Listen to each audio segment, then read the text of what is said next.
October 26, 2016 రాత్రి సమయం. ప్రపంచంలోనే అత్యంత వివాదాస్పదమైన ఒక కట్టడం లోపల దాదాపు ఒక వార్డ్రోబంత చిన్న గదిలో ఒక శాస్త్రవేత్తల బృందం గుమిగూడి ఉంది. చాలా ఉద్విగ్నమైన వాతావరణం కదా అది. ఖచ్చితంగా. శతాబ్దాలుగా వెలిగిన కొవ్వొత్తుల మసి, అగరబత్తుల వాసన ఆ గాలిలో కలిసిపోయున్నాయి. వారి తలలపైన 43 నూనె దీపాలు నిశ్శబ్దంగా వెలుగుతున్నాయి. అవును, ఆ దీపాల వెలుతురులో వాళ్ల చేతుల కింద ఒక పాలరాయి పలక ఉంది. లెక్కలేనంతమంది యాత్రికులు దాన్ని తాకి కన్నీరు కార్చిన ఆనవాళ్లు ఆ రాతిపై స్పష్టంగా కనిపిస్తున్నాయి కదా. అదేనండి, దాదాపు 460 ఏళ్లుగా ఎవ్వరూ కదల్చని ఆ పాలరాయి పలకను ఆ శాస్త్రవేత్తలు ఇప్పుడు కదిలించబోతున్నారు. ఆ రోజు వాళ్లు ఊహించినది ఏమి కనుగొన్నారు అనేది నిజంగా ఒక అద్భుతం. అవును, ఆ ఆశ్చర్యకరమైన సత్యాన్ని మనం ఈరోజు డీకోడ్ చేయబోతున్నాం. అంటే సామ్రాజ్యాలు పూడ్చిపెట్టాలని చూసినా, సైన్యాలు ధ్వంసం చేయాలని చూసినా, ఆఖరికి కాలం కూడా చెరిపేయలేకపోయిన ఒక రహస్య ప్రదేశం గురించిన విశ్లేషణ అన్నమాట ఇది. కరెక్ట్. సరే, ముందుగా దీన్ని విడమర్చి చూద్దాం. ఈ ఆవిష్కరణ వెనుకున్న అసలు కథ ఏంటి? ఇక్కడ అత్యంత ఆశ్చర్యపరిచే విషయం ఏంటంటే, ఇది కేవలం ఒక పురావస్తు ఆవిష్కరణ గురించి మాత్రమే కాదు. ఇది ఏకంగా 2000 ఏళ్ల సుదీర్ఘ చరిత్రను తనలో దాచుకున్న ఒక జ్ఞాపకం. 2000 ఏళ్ల చరిత్ర. అవును, మనం ఈరోజు ఆ సమాధిలోకి పొరలు పొరలుగా, శతాబ్దాల వారీగా, రాళ్ల వారీగా వెళ్లబోతున్నాం. 2016లో ఆ శాస్త్రవేత్తలు కనుగొన్న విషయాన్ని పూర్తిగా అర్థం చేసుకోవాలంటే మనం ముందుగా ఖచ్చితంగా మొదటి శతాబ్దానికి వెళ్లాల్సిందే. అంటే 2000 ఏళ్ల వెనక్కి అన్నమాట. ఖచ్చితంగా. అప్పుడే ఈ కథలో ఉన్న అసలు మ్యాజిక్ అర్థమవుతుంది. మరి మొదటి శతాబ్దంలో జెరూసలేం చుట్టుపక్కల పరిస్థితులను బట్టి చూస్తే, నేను చదివిన దాన్ని బట్టి అప్పట్లో రోమనుల కాలంలో ఎవరైనా చనిపోతే రాత్రి పడేలోపే కర్మకాండలు పూర్తి చేయాలనే కఠిన నియమాలుండేవి కదా. అవునవును, ముఖ్యంగా సబ్బాత్ అంటే ఆ విశ్రాంతి దినం మొదలయ్యేలోపే అంతా ముగించాలి. అదే నా సందేహం. ఏసుక్రీస్తు మరణించినప్పుడు అంత తక్కువ సమయంలో వాళ్లకసలు సరియైన సమాధి ఎలా దొరికింది? సరిగ్గా అడిగారు. అక్కడ వాళ్లకి సమయం అస్సలు లేదు. ఆ రోజు శుక్రవారం, సూర్యుడు వేగంగా అస్తమిస్తున్నాడు, సబ్బాత్ సమీపిస్తోంది. టైం లేదు వాళ్ళకి. అవును, ద్వితీయోపదేశకాండం ప్రకారం రాత్రి పడేలోపే మృతదేహాన్ని సమాధి చేయాలి. ఆ కంగారులో వాళ్లు ఎక్కడికో దూరం వెళ్లలేరు. అదృష్టవశాత్తు జెరూసలేం పశ్చిమగోడ వెలుపల ఒకప్పుడు వదిలేయబడిన సున్నపురాయి క్వారీ ఉండేది. క్వారీ అంటే రాళ్లు తవ్వే ప్రదేశం కదా. కరెక్ట్. నగరంలో గొప్ప భవనాల నిర్మాణం కోసం 100 ఏళ్లపాటు అక్కడి నుండి రాళ్లను తవ్వేవారు. కాని ఆ సమయానికి ఆ క్వారీ ఖాళీ అయిపోయింది. అయితే కాలక్రమంలో గాలికి కొట్టుకొచ్చిన మట్టితో ఆ రాతి సమాధుల్లో ఒక తోట పెరిగింది. ఓహో, వదిలేసిన క్వారీలో తోట పెరిగిందనమాట. అవును, అక్కడే ఒక కొత్త సమాధి కూడా ఉంది. యోహాను సువార్త దీన్నే ప్రస్తావిస్తూ, యేసు సిలువ వేయబడిన స్థలములో ఒక తోటయు, ఆ తోటలో ఎవనినీ ఎన్నడూనూ ఉంచని క్రొత్త సమాధియు ఉండెను అని చెబుతుంది. ఇక్కడ కెనాన్ అనే గ్రీకు పదం గురించి మనం ప్రత్యేకంగా చెప్పుకోవాలి. ఒక్క నిమిషం. కెనాన్ అంటే జస్ట్ కొత్తగా కట్టిన సమాధి అని కాదా? అందులో ఇంకేదైనా స్పెషల్ అర్థముందా? ఖచ్చితంగా ఉంది. కెనాన్ అంటే అప్పుడే కొత్తగా ఇటుకలతో కట్టిందని కాదు. దాని అర్థమేంటంటే ఎవరూ వాడనిది మరియు ఆచారపరంగా పవిత్రమైనది అని. అంటే అది ముందే కట్టి ఉంచినా సరే ఎవరినీ అందులో పెట్టలేదన్నమాట. ఎగ్జాక్ట్లీ. ఆ సమాధిని సంవత్సరాల క్రితమే చెక్కి ఉండవచ్చు, కాని అందులో అంతకుముందు ఏ మృతదేహాన్ని పెట్టలేదు. ఆ సమయంలో అరిమతయి యోసేపు మరియు నికోదేము అనే ఇద్దరు ముందుకొచ్చారు.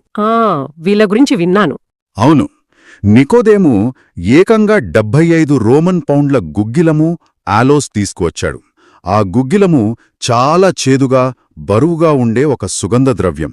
వారు ఆ దేహాన్ని శుభ్రమైన నారబట్టాలతో చుట్టి ఈ సుగంధ ద్రవ్యాలు పూసి ఆ తోటలోని రాతి అరపై ఉంచారు. ఆ తరువాతే ఆ పెద్దరాయిని అడ్డం పెట్టారు కదా. అవును, ఆ సమాధి ద్వారానికి ఒక పెద్ద రాయిని దొర్లించారు. దాన్ని గోళాలంటారు. ఆ తర్వాత రోమన్ అధికారుల అనుమతితో ఆ రాతిపై ఒక అధికారిక ముద్రను కూడా వేశారు. అబ్బా, అంటే ఒకసారి ఆ గోళాల్ రాతితో, మరోసారి రోమన్ ముద్రతో దాన్ని పూర్తిగా సీల్ చేసేశారన్నమాట. కరెక్ట్. కానీ దీని తర్వాత జరిగిన హిస్టరీ ఇంకా షాకింగ్గా ఉంటుంది కదా. నేను విన్నదేంటంటే, సామాన్య శకం 132, 135 మధ్య జరిగిన బార్ కాక్బా తిరుగుబాటు తర్వాత రోమన్ చక్రవర్తి హెడ్రియన్ జెరూసలేం జ్ఞాపకాలను పూర్తిగా చెరిపేయాలనుకున్నాడు. అవునవును. ఈ క్రమంలో ఆ సమాధిని నాశనం చేయడానికి ప్రయత్నించాడు కదా. ఖచ్చితంగా. హెడ్రియన్ కేవలం తిరుగుబాటును అణిచివేయడమే కాదు, క్రైస్తవులు ప్రార్థనలు చేస్తున్న ఆ సమాధిని పూర్తిగా మాయం చేయాలనుకున్నాడు. దాన్ని మట్టితో రాళ్లతో పూడ్చేసి సరిగ్గా ఆ ప్రదేశంలోని రోమన్ దేవత అయిన వీనస్కు ఒక బ్రహ్మాండమైన దేవాలయాన్ని నిర్మించాలని ఆదేశించాడు. ఓహో, ఆ దేవాలయం కింద దీన్ని కప్పేయాలని చూశాడన్మాట. అవును. ఆ రోమన్ రాతి కింద ఆ జ్ఞాపకాన్ని శాశ్వతంగా సమాధి చేయాలనుకున్నాడు. ఇక్కడే అసలు ఆసక్తికరమైన విషయం దాగి ఉంది. హడ్రియన్ దాని నాశనం చెయ్యాలనుకుని దానిపై మట్టి, రాళ్లు వేసి తెలియకుండానే ఒక కవచంలా మార్చేశాడు. ఆ పోలిక చాలా అద్భుతంగా సరిపోతుంది. నిజంగా జరిగిందేమిటంటే, ఆ వీనస్ దేవాలయం ఒక లావుపాటి పైకప్పులా పనిచేసింది. ఆ మట్టి అంతా ఒక ఇన్సులేషన్లా మారిపోయి ఆ సున్నపురాయి సమాధి వాతావరణం నుండి రక్షించబడింది. అంటే కోతకు గురి కాకుండా అన్నమాట. అవును. కోత నుండి మరియు రాబోయే 2 శతాబ్దాల పట్టణీకరణ నుండి పూర్తిగా రక్షించబడింది. క్రీస్తు జ్ఞాపకాన్ని చెరిపేయాలనుకున్న చక్రవర్తి చివరికి ఆ సమాధికి చరిత్రలో అతిపెద్ద రక్షకుడిగా మారిపోయాడు. భలే చెప్పారు. కాని నాకొక చిన్న డౌట్ ఇక్కడ. అడగండి. ఆ సమాధి మీద అంత పెద్ద గుడి కట్టేస్తే 200 ఏండ్లపాటు అదెక్కడుందో ఎవరికీ తెలియకుండా పోలేదా? అంటే అడ్రస్ మర్చిపోతారు కదా జనాలు. ఇక్కడే మౌఖిక చరిత్ర అంటే ఓరల్ ట్రెడిషన్ అనేది ఎంత శక్తివంతమైందో మనకర్థమవుతుంది. ఆ వీనస్ దేవాలయం కడుతున్నప్పుడు చూస్తున్న ఒక నాయనమ్మ ఆ ప్రదేశాన్ని గుర్తుపెట్టుకుని తన మనవడికి రహస్యంగా చెవిలో చెప్పింది. వావ్! ఒక తరం నుండి ఇంకో తరానికి. కరెక్ట్. రోమన్ల శిక్షలకు భయపడుతూనే అలా ఒక తరం నుండి మరో తరానికి ప్రాణాలకు తెగించి మరీ ఆ నిజాన్ని కాపాడుకుంటూ వచ్చారు. ఎవ్వరికీ కనిపించకపోయినా ఆ ప్రదేశం వారి గుండెల్లో ఉండిపోయింది. అంటే కేవలం గుసగుసల ద్వారా ఒక చారిత్రక ప్రదేశం 200 ఏళ్ల గుర్తుపెట్టుకోబడటం నిజంగా గూస్బంప్స్ తెప్పించే విషయం. అవును కదా. ఈ రహస్యం చివరకు సామాన్య శకం 325లో కౌన్సిల్ ఆఫ్ నికాయా తర్వాత బయటపడింది కదా. చక్రవర్తి కాన్స్టాంటైన్ తల్లి, అప్పటికి 78 ఏళ్ల వయసున్న హెలెనా జెరూసలేం చేరుకుని ఆ దేవాలయాన్ని కూల్చి మరీ తవ్వకాలు జరిపించింది. అవును. ఆ మౌఖిక చరిత్ర ఆధారంగానే ఆమె ఖచ్చితమైన ప్రదేశాన్ని గుర్తించగలిగింది.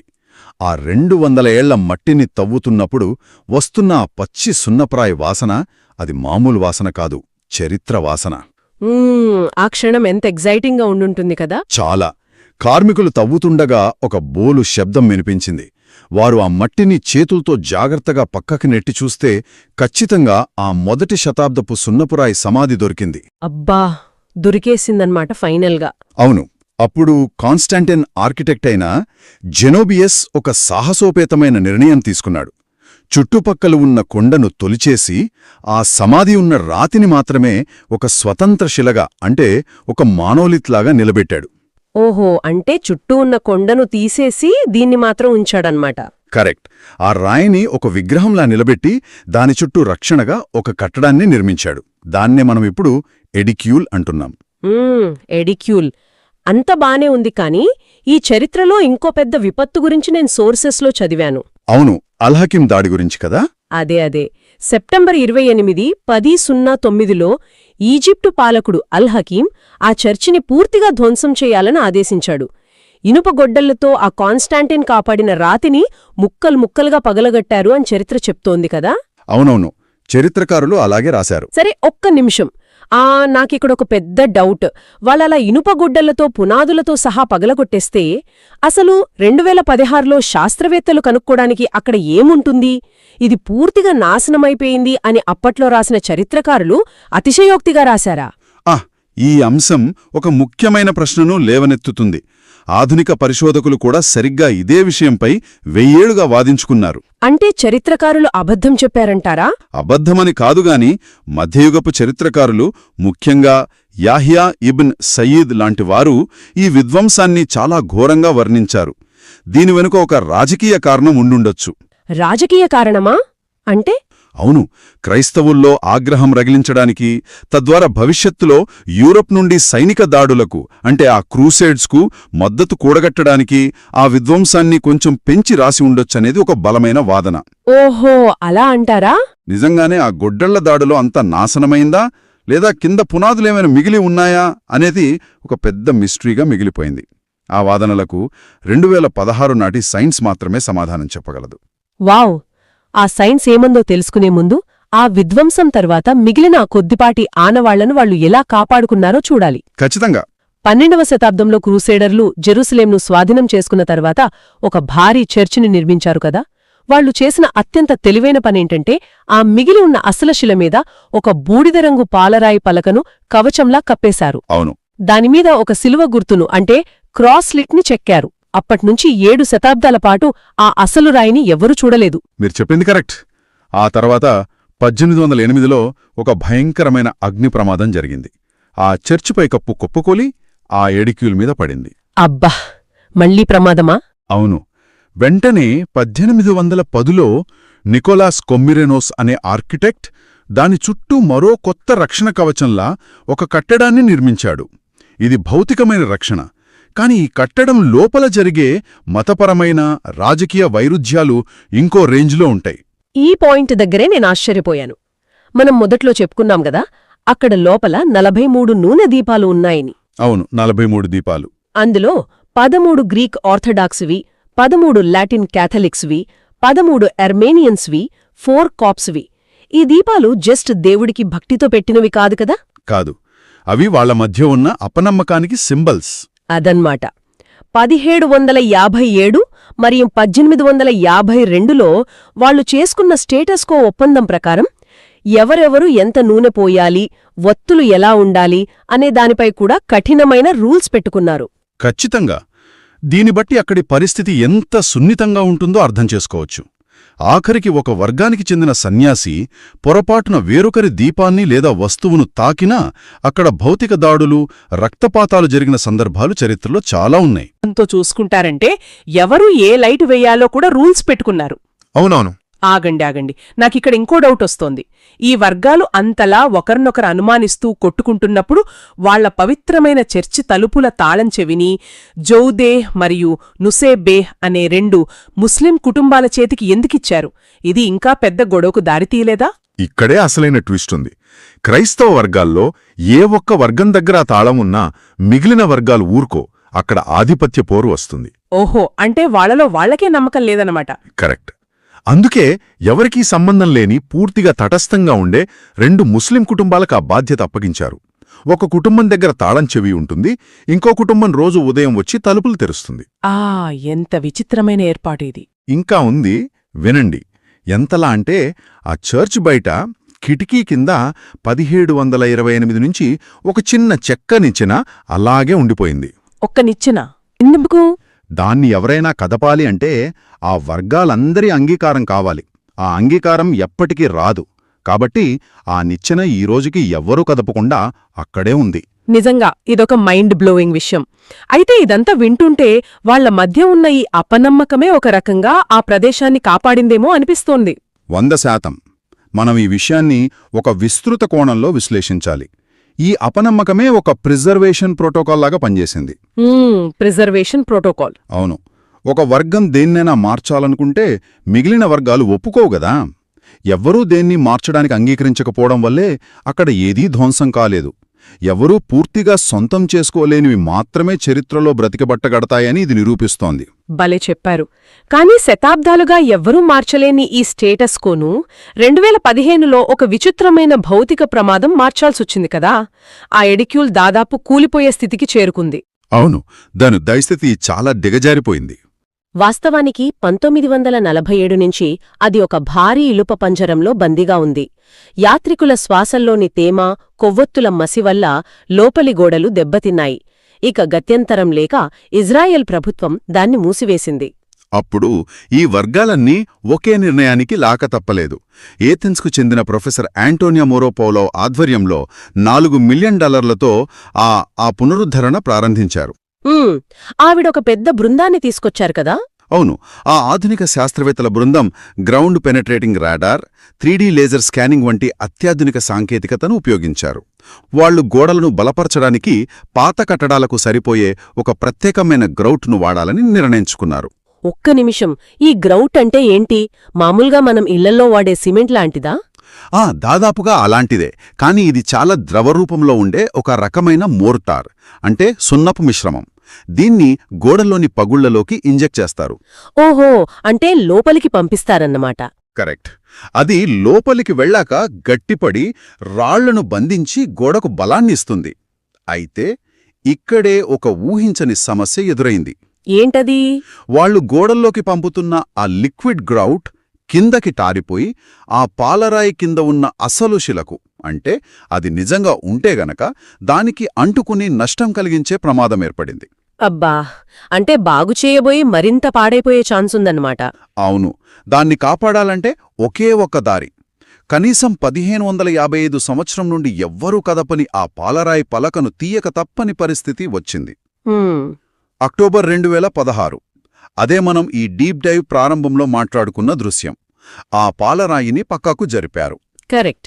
2000 ఏళ్లుగా ఉన్న ప్రశ్నలు, 1808 అగ్ని ప్రమాదం, 19లో అల్హకీం దాడులు, హడ్రియన్ మట్టి, ఇన్నింటి తర్వాత అసలక్కడ ఏముంటుంది? వాళ్ళు ఆ రాయిని తీయగానే ముందుగా మట్టి, చెత్తాచెదారం కనిపించింది. దాన్ని జాగ్రత్తగా తొలగించాక వాళ్ళకి 12వ శతాబ్దపు క్రూసేడర్ల పాలరాయి కనిపించింది. అవును, దానిపై ఆ క్రాస్లెట్ గుర్తు స్పష్టంగా ఉంది. 900 ఏళ్లుగా ఆ రాయి అక్కడే ఎవరికీ తెలియకుండా దాగి ఉంది. అవును. ఆ క్షణం గదిలో వాతావరణం పూర్తిగా స్తంభించిపోయింది. ఆ క్రూసేడర్ల రాయిను కూడా పక్కకు తీశాక లైట్ వెలుతురులో ఒక అసలైన మొదటి శతాబ్దపు సున్నపురాయి చెక్కు చెదరకుండా కనిపించింది. వావ్! అంటే ఫస్ట్ సెంచురీ రాయి నిజంగానే ఉందన్నమాట. ఖచ్చితంగా.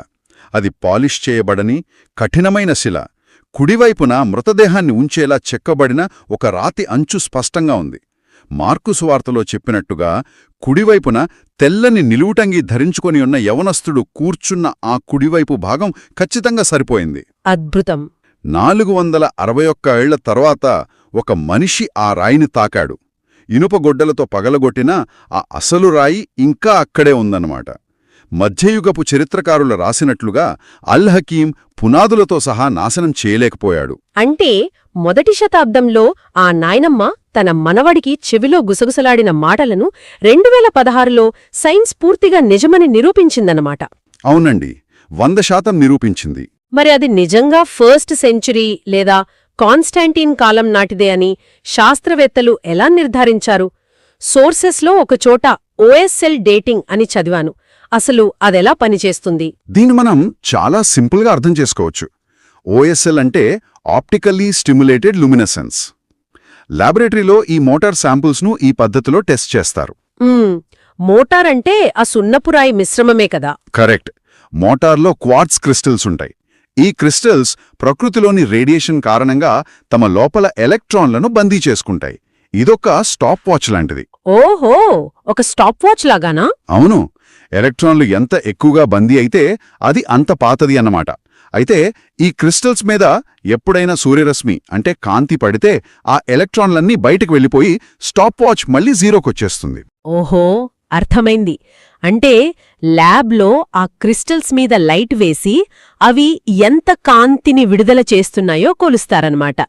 దాన్ని బట్టి ఆ రాయి చివరిసారిగా సూర్యరశ్మిని ఎప్పుడు చూసిందో లెక్కేస్తారా? ఖచ్చితంగా అంతే. అలా ఆ సున్నపురాయి మిశ్రమాన్ని టెస్ట్ చేయగా వచ్చిన రిజల్ట్ సుమారు సామాన్య శకం 345 అని తేలింది. 345 అంటే కాన్స్టాంటైన్ కాలం అన్నమాట. ఖచ్చితంగా. కాన్స్టాంటైన్ మరియు హెలెనా తవ్వకాలు జరిపి ఆ ఎడిక్యూల్ నిర్మించిన కాలం నాటిదే అది. ఆ డేటింగ్ రిపోర్ట్ అనేది ఇక తిరుగులేని సాక్ష్యం లాంటిది. అబ్బా, ఇదొక మైండ్ బ్లోయింగ్ ప్రూఫ్. కానీ నాకు తెలిసినంతవరకు కొందరు డమాస్కస్ గేట్ దగ్గరున్న గార్డెన్ టూంబే అసలైన సమాధి అని నమ్ముతారు కదా, దాని సంగతేంటి మరి? అవును. ఆ గార్డెన్ టూమ్ చూడ్డానికి చాలా ప్రశాంతంగా, సువార్తల్లో వర్ణించినట్లుగా పచ్చని చెట్లతో ఉంటుంది కాబట్టి చాలామంది అలా భావిస్తారు. నేను అలాగే అనుకున్నాను. కాని ఇక్కడే ఆధునిక పరిశోధనలు వాస్తవాన్ని బయటపెట్టాయి. ఆ గార్డెన్ టూమ్ అంతర్గత నిర్మాణం క్రీస్తు కంటే దాదాపు 700 ఏళ్ల క్రితం నాటిది. అంటే ఐరన్ ఏజ్ నాటిది. ఓహో, అంటే అది చాలా పాతది అన్నమాట. అవును. దాన్ని బట్టి అది ఎన్నడూ వాడని కొత్త సమాధి కానే కాదు. అంటే మనం ఇందాక మాట్లాడుకున్న కెనాన్ కాదనమాట. కరెక్ట్. కాని ఈ హోలీ సెపల్కర్ వద్ద ఉన్న 345 ఏడీ మార్టార్ ఆ చర్చి నేల కింద ఆధునిక బొటానికల్ విశ్లేషణ ద్వారా నిర్ధారించబడిన 2000 ఏళ్ల నాటి పాత తోటమట్టి, ఆలివ్ మరియు ద్రాక్ష విత్తనాలు ఇవన్నీ యోహాను సువార్త 19.41కి ఫోరెన్సిక్ ఖచ్చితత్వంతో సరిపోతున్నాయి. ఇదంతా వింటుంటే ఒక అద్భుతమైన విషయం అర్థమవుతోంది. చెప్పండి. చరిత్రలో ప్రతి సామ్రాజ్యం, ప్రతి అగ్నిప్రమాదం, ప్రతి రాజకీయ వైరం ఉద్దేశపూర్వకంగా కాకపోయినా అన్నీ కలిసి ఈ ఒక్క ప్రదేశాన్ని ఎలాగోలాగా కాపాడాయి కదా. అవును, ఎగ్జాక్ట్లీ. అడ్రియన్ పూడ్చిపెట్టాడు, అల్ హకీం గొడ్డళ్లతో దాడి చేశాడు, కాని పునాదులను నాశనం చెయ్యలేకపోయాడు. అగ్ని ప్రమాదం జరిగితే దానిపై మళ్లీ కవచం వేశారు. క్రైస్తవ వర్గాల మధ్య ఉన్న ఆధిపత్య పోరు, అపనమ్మకం ఏ ఒక్కరినీ ఆ అసలు రాయిని తాకనివ్వకుండా చేశాయి. మీరు చెప్పింది అక్షరాలా సత్యం. ఇక్కడ మనం గమనించాల్సిన అత్యంత లోతైన సత్యం ఒకటుంది. ఏంటది? ఈరోజు మనం చూస్తున్న ఈ అద్భుతమైన కట్టడం, ఆ పాలరాయి, ఆ ఆధునిక టైటానియం బోల్ట్లు, ఆ ఇనుప పంజరాలు, 43 దీపాలు, ముస్లింల చేతుల్లో ఉన్న ఆ తాళం చెవులు, ఇవన్నీ కాపాడుతున్నది ఒక భౌతిక వస్తువును కాదు. మరేంటి? అవి ఒక ఖాళీ గదిని, ఒక శూన్యాన్ని రక్షిస్తున్నాయి. ఆ శూన్యమే ఇక్కడ అసలైన సందేశం. ఒక శూన్యం. లూకా సువార్తలో ఆ దేవదూత చెప్పినట్టు, సజీవుడైన వానిని మీరెందుకు మృతులలో వెదుకుచున్నారు అనే మాటే ఆ 2000 ఏళ్ల వాస్తుశిల్పానికి పునాది. ప్రతి రాయి, ప్రతి పాలరాయి పొర ఈ శూన్యాన్ని అంచనా వేయడానికే నిర్మించబడ్డాయి. వావ్! నిజంగా ఎంత అద్భుతమైన ఆలోచన ఇది. ఒక ఖాళీ గదిని కాపాడటానికి ఇంత ప్రయత్నం. అయితే ఇదంతా విన్న తర్వాత మనందర్లో ఒక బలమైన ప్రశ్న తలెత్తక్క మానదు. ఖచ్చితంగా. ఏంటా ప్రశ్న? మానవ చరిత్ర మొత్తం గత 2000 ఏళ్లుగా సైన్యాలను మోహరించి, కోటలు కట్టి, రక్తపాతాలు సృష్టించి, ఇప్పుడు అత్యాధునిక లేజర్ స్కానింగ్ టెక్నాలజీని ఉపయోగించి కేవలం ఒక శూన్యాన్ని కాపాడటానికి ఇంతగా ఎందుకు ఆరాటపడుతోంది? చాలా లోతైన ఆలోచన. కళ్లకు కనిపించే ఏ భౌతిక వస్తువు కన్నా ఒక మహాద్భుతం జరిగిందని నమ్మే ఒక ఖాళీ ప్రదేశం మానవజాతిపై ఇంత బలమైన ప్రభావాన్ని ఎలా చూపగలుగుతోంది? మనకు నిజంగా కావలసింది కంటికి కనిపించే ఆధారాలా, లేక మరణమే ముగింపు కాదు అని ఆ శూన్యం ఇచ్చే ఆశ? చాలా అద్భుతంగా చెప్పారు. ఎంతో ఆసక్తికరమైన ఈ ప్రశ్నను వినేవాళ్ల ఊహకే వదిలేస్తూ మన ఈనాటి లోతైన విశ్లేషణ ఇక్కడితో ముగిద్దాం. మరో ఆసక్తికరమైన అంశంతో మళ్ళీ కలుద్దాం.